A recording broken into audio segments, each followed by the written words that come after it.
Next question over here. Hi, yes. My name is Patrick. I'm a student at Centennial College. My question is, in Islam it says, Jesus Christ, peace be upon him, is not the Son of God. When we are all children of Allah and born of mother and father, for he is only born of a mother, why is he not the Son of God? Brother Patrick asked a very good question, a very important question. He said that why in Islam is Jesus Christ, peace be upon him, not considered as Son of God?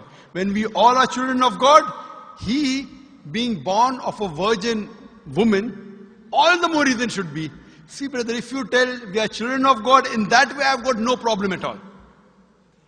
If you read the biblical language, if you say that we are children of God and Jesus is Son of God, in that context, meaning he is person who follows the commandment of God, most verily all the messengers of God, they are sons of God.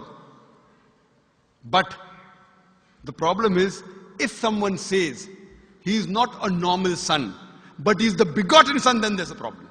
Because if you read the Bible have got sons, the God has got sons by the tons. If you read the Bible, Adam is son of God, Ephraim is son of God, Israel is son of God. It's mentioned in the book of Romans, chapter number 8. All those who are led by the Spirit of God, they are sons of God. That means if you follow the commandment of God, you're a son of God. I've got no problem with that phrase at all. But today, that phrase has been misunderstood. You know, for example, if a young son asks me a question, I said, Beta, son, it's a very good question. He won't mind because I'm elderly, you know. But if I say that begotten son, that means I'm insinuating him. You know, maybe he'll punch me. Fine. So what do you realize? That using the phrase son of God, in the context that we are children of God, we have no problem. So in that context, all the human beings who follow the commandments of God can be called children of God. No problem. But what the Christian says, that no, Jesus Christ, peace be upon him, is not a normal son. And he quotes Gospel of John, chapter number 3, verse number 16. For God so loved the world that he gave his only begotten son. Whosoever believeth in him shall not die but have everlasting life. Correct, brother? So do you believe Jesus is the begotten son of God? I do. You believe, fine. Now this verse which I quoted, Gospel of John, chapter number 3, verse number 16, it's from King James Version.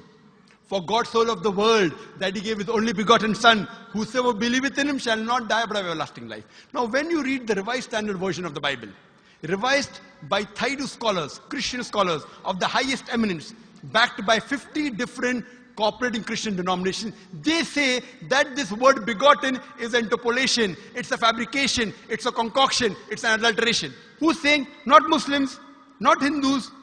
Thaidu Christian scholars of the highest eminence in the Revised Standard Version of the Bible, they say begotten is an interpolation.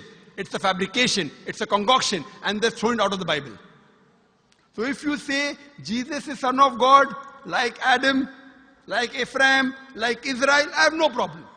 The moment you say begotten, I want to ask you the question, what is the meaning of begotten? Brother, what is the meaning of begotten? You know, begetting is an animal act. It's the function of lower animals of sex. And when you say that he was born to Mother Mary, virgin, what are you insinuating? And if you say, because Jesus Christ, peace be upon him, is God or Son of God, because he was born to Mother Mary, Quran gives the reply in Surah Imran, chapter number 3, verse number 59.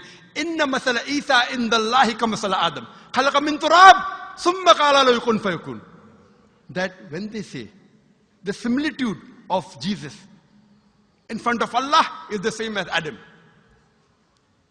They were born from dust and said, be and it was. If you say that Jesus Christ is God because he had no father and only mother, then Adam, peace be upon him, is a greater God. He had no mother and no father according to the Bible. MashaAllah, you're clapping. I like it. So if you say Jesus is God because he had no father, only mother, Adam is a greater God, peace be upon him. He had no mother, he had no father. I never referred to him as a God, but Son of God. That's right.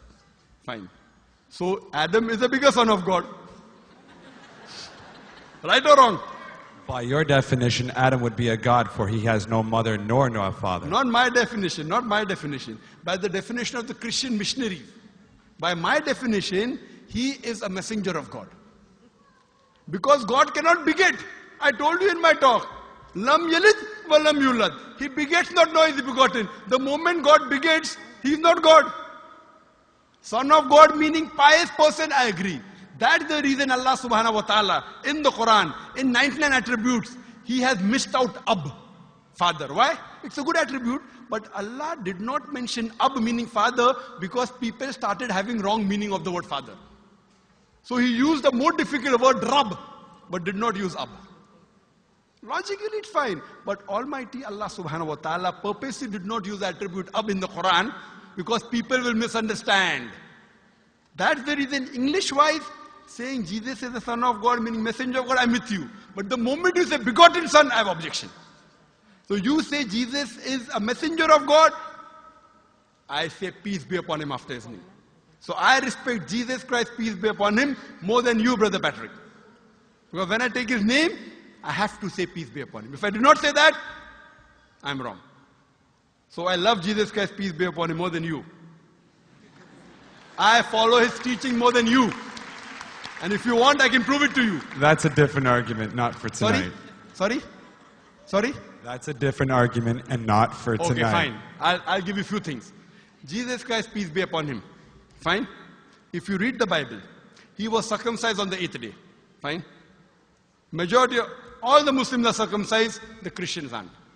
So if you say Christian means a person who follows the teachings of Jesus Christ, peace be upon him, then it's mentioned in the book of Leviticus, chapter number 11, verse number 7 to 8. It's mentioned in the book of Deuteronomy, chapter number 14, verse number 8, you should not have pork. It's mentioned in the book of Isaiah, chapter 65, verse number 2 to 5, should not have pork. Muslims don't have pork, most of the Christians have pork. If you read the book of Ephesians, chapter number 5, verse number 18, in the book of Proverbs, chapter number 20, verse number 1, it says you should not have alcohol. Muslims as a whole don't have alcohol, most of the Christians have alcohol. If you say Christian means a person who follows the teachings of Jesus Christ, peace be upon him, we Muslims are more Christian than the Christians themselves. We love him. We respect him. If you say, I love Jesus Christ, peace be upon him, but don't follow his teachings, your love is false. We, therefore, mashallah, I love Jesus Christ, peace be upon him, more than most of the Christians. Because I follow his teachings, I respect him, I revere him. And Jesus Christ also said, in the Gospel of John, chapter number 16, verse number 11 to 14, I have many things to say unto you, but ye cannot bear them now. For he, when the Spirit of truth shall come, he shall guide you unto all truth. He was talking about Prophet Muhammad to come. So Jesus Christ, peace be upon him, said, you have to believe in the last and final messenger, Prophet Muhammad sallallahu alaihi wasallam. So even that way I'm following Jesus Christ, peace be upon him. I believe in Prophet Muhammad. Do you believe in Prophet Muhammad as the messenger of God? I do. MashaAllah. Now you're more closer to... Allahu Akbar. Allahu Akbar. Now he wants to say the Shahada, and then we will move on and say Ashhadu an la ilaha illallah wa ashhad an Muhammad Rasulullah. Rasul Allah. I'm more excited than him.